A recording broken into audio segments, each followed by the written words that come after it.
স্বাগত জানাচ্ছি একটা রেস্টুরেন্ট রিভিউ ভিডিওতে আপনাদের। আমরা এই রোজার মধ্যে ফ্রেন্ডরা মিলে ইফতার পার্টির জন্য বিভিন্ন ধরনের রেস্টুরেন্ট খোঁজ করছিলাম। তার মধ্যে সাডেনলি মনে হলো যে আমরা যে রেস্টুরেন্টে আমি এর আগেও গিয়েছি দুইবার, এই নিয়ে আমি থার্ড টাইম আমি রিভিউ ভিডিও করছি ওনাদের।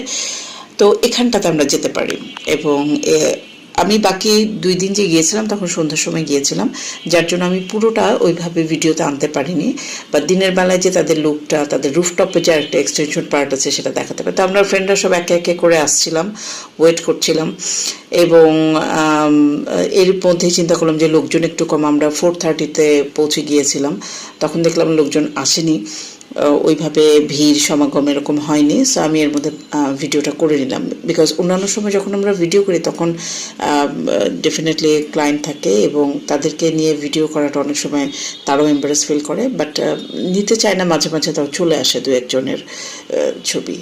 যেহেতু আমি জায়গাটার ফোকাস করি, সো ওখানে যদি কেউ প্রেজেন্ট থাকে তখন 2-1 জন মাঝে মাঝে চলে আসে।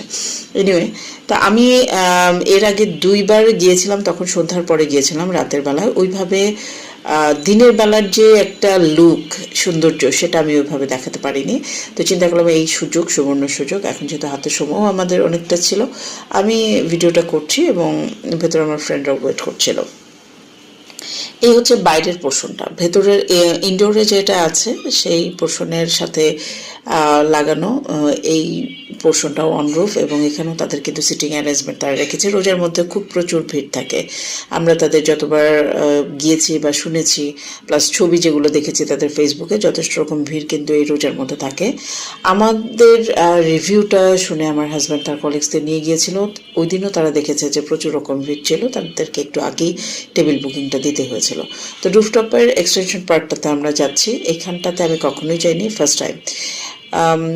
আমরা খেতে গিয়েছি কয়েকবার, 2বার আমি ভিডিও করেছি, ছবিও তুলেছি কয়েকবার, বাট এই পোর্শনটায় কখনো আমার যাওয়া হয়নি।